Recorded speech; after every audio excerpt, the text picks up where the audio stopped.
Сәлеметсіздер ме? Каналға қош келдіңіздер. Бүгін видео сәл-пәл ұзақтау болады. Өйткені мен осы фикус бенджамин мен доллар гүлінің ауырып тұрған гүлдерді егетін боламын. Бұл гүлдердің иесі емдеп дұрыстап періштеп беріп жіберген. Қазір енді бірінші біз мына фикус гүлінен бастаймыз. Бұл фикус бенджамин капризный гүл емес дейді, бірақ негізінде бұл гүл капризный гүл. Даже бөлмеден бөлмеге ауыстырған уақытта ол жапырақ тастайды. Енді қарап отырсақ, жаңа өздеріңіз көрдіңіздер, мына экранға сыймай тұр ұзындығы. Мен бірінші ол гүлді ажыратып алдым тамырынан.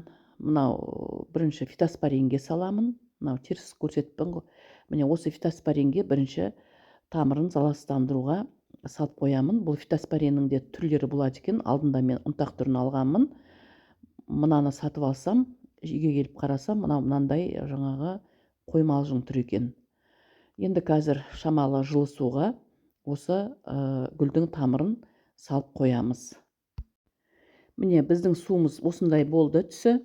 Енді осыған біз гүлімізді салып қоя тұрамыз. Тамыры бір 10-15 минуттай тұрады осы суда. Оған дейін біз гүлдің егетін топырағын дайындайтын боламыз. Мынау бізде көк агробальт. Бұл агробальтқа отырған гүлдердің барлығы жақсы өсетін болады. Ыдысының астына мынандай пенопласт саламыз. Дренаж салсақ та болады. Мен негізі қазір осындай пенопласт саламын. Гүл өсіретіндердің көбісі де бұндай пенопласт салады. Бұның ешқандай зияны жоқ гүлдердің тамырларына. Біздің алып тұрған ыдысымыз ұзындау болғандықтан мен негізі өзім со әдейі ұзын ыдыс алдым. Өйткені біздің егейін деп жатқан гүліміздің бойы өте ұзын. Сондықтан да тамыры ыңғайлы ыдыста отыру керек. Астына сәл-пәл 1 сантиметрдей осындай пенопласт салатын боламыз. Міне осындай пенопласт салдық. Енді біз құмын дайындайтын боламыз. Құмына біз 2 литр агробальт топырақ салдық. Одан кейін мынау кокосовый субстрат, бұны салмай қойса да болады. Бірақ мен қосып отырмын. Мынау вермикулит. Мынау екеуі қоспа, гүлдерге пайдалы минералды қоспалар. Одан кейін талдың діңдерінің қабықтары. Мынау пеллит. Пеллитті молдау қосып, вермикулитті аздау қоссақ болады. Ал мынау қара, ол древесный уголь. Ол шіріген тамырлардың әрман қарай осындай еккеннен кейін шірітпеуге көмектеседі. Тағы ішінде осмокот бар, витамин. Біраз уақытқа дейін гүлдерге жақсы жаңағы дәрумендер беріп тұрады бойына су құйған сайын. Біз вермикулитті аз қосатынымыз. Вермикулит ол суды бойына сіңіріп алып, ұзақ уақытқа дейін ылғалданып тұрады. Сондықтан да біз ол вермикулитті аздау қосып, ал егерде біз көп су құйып жіберген жағдайда пеллит ол гүлдерді бойына сіңіріп алады. Сөйтіп топырақтың ылғалдығынан гүлдердің тамырын сақтайды. Сондықтан да біз пеллитті молдау қостық. Міне енді осындай әдемі жұмсақ топырақ жасадық. Енді бұл топырақта гүліміздің тамыры өспеуі мүмкін емес. Егерде тамыры жақсы болып, шамалы болса да, егерде арман қарай алып кететіндей тамыры болып жатса, мына топырақта гүліміз жақсы өсетін болады.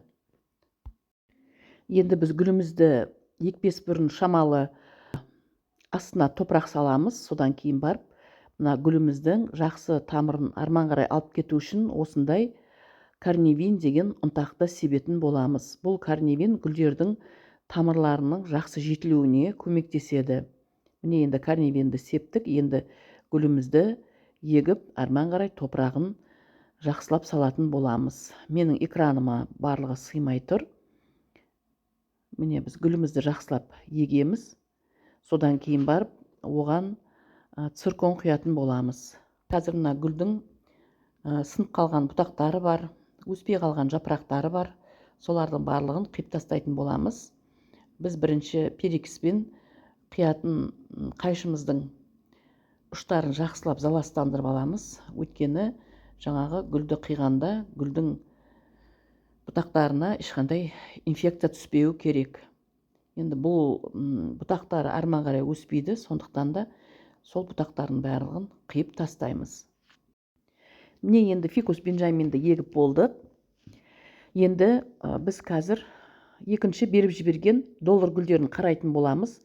Бізге 3 доллар гүлін беріп жіберген, бірақ үшеуі де өте нашар қалдері, картошкасы мүлде жоқ, тамырларының барлығы шіріп кеткен, тек гүлдердің жапырақтары ғана қалған. Енді гүлдердің өсу барысын арман қарай гүлдерді қазір егіп болғаннан кейін барып бақылайтын боламыз. Енді мына гүлді қарасаңыздар, мүлдем тамыр жоқ қой. Енді міне тамыр жоқ, картошка жоқ, бәрі шіріп кеткен, бәрі әлсіз жапырақтары, қыржымдалған, әжімделіп, су ішкісі келген ғой. Енді су аз құйылған, немесе су көп құйылған, өз сондайдан болады. Енді ыдысы дұрыс емес, құмы дұрыс емес, күтімі болмаған, міне сондықтан да осындай жағдайға әкеліп тұр гүлді. Енді қазір біз жуып, содан кейін барып гүлдің тамырын сіздерге көрсететін боламын. Мына жерде бір ыдыс көрсеткім келіп тұр. Жаңағы біз фикус гүлін еккен мына ыдысымыз, негізі доллар гүліне осындай ыдысты пайдалануымыз керек. Өйткені доллар гүлінің тамыры тереңге қарай кететін болғандықтан осындай қысқа емес, ұзын ыдыс таңдауларымыз керек. Енді бізге әкелген мынау үшінші гүл. Бұл үшінші гүлдің тамыры мүлдем жоқ. Міне қазір көресіздер. Қараңыздар. Я картошкасы жоқ, я тамыр жоқ, өте әлсіз, жапырақтарының барлығы жұп-жұмсақ. Бұл гүлді енді алып қалу мүмкін емес. Қараңыздар. Гүлді осындай қалге дейін апармаңыздаршы. Сәл-пәл әлсіреп тұрма, гүл жапырағы сарғайып тұрма, бірден тамырын ашып қараңыздар. Сол кезде гүлдеріңізді сақтап қалуға мүмкіншілік болады. Ал енді гүл осылай болып қалде тұрып, мынау жапырағы сарғайып жатыр, несі жапырақтары әжімделіп жатыр деп гүлге аутау-аутау су құя бермеңіздер. Жаңағы мен айтқандай бірден тамырын ашып қарап, гүлді сақтап қалыңыздар. Міне енді тамырын жуып әкелдік, қараңыздар. Картошка жоқ, тамыр жоқ. Енді біз бұны бұлай отырғыза алмаймыз. Өйткені ана картошкасының барлығы шіріп кеткен ғой, тамыр да шіріп кеткен, барлығы ұзын-ұзын болып тұр. Ол еккенде де дұрыс егілмейді. Мынау алдыңғы қиып тастаған жапырақтарының қалған бөліктерінің барлығын алып тастаймыз. Оның керегі жоқ. Ол бәрібір еккеннен кейін де арман қарай өспейді. Енді бұл жерде біз мынау қайшымызбен тамырының жартысын қиып тастаймыз. Ұзын болып тұрған тамырының жартысын міне қиып тастадық. Енді 2 доллар гүлінің де сөйтіп тамырын қиып тастаймын. Сөйтіп оларды ертеңгі күнге дейін кебуге қоямыз.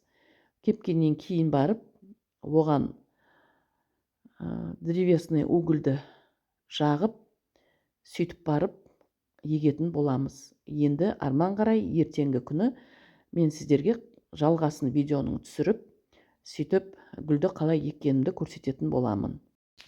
Гүліміз осындай болып шықты. Міне егіп болдық.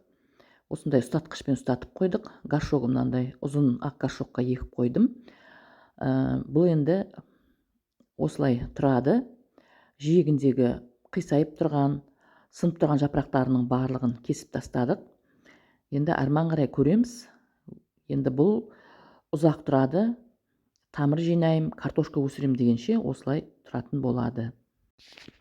Сіздерге де пайдалы болсын деген ниетпен осындай видео түсірдім. Пікір қалдырып, тіркелмеген болсаңыздар тіркеліп, менің каналымды қолдап кетіңіздер. Сіздермен болған бақыт, сау саламатта болыңыздар.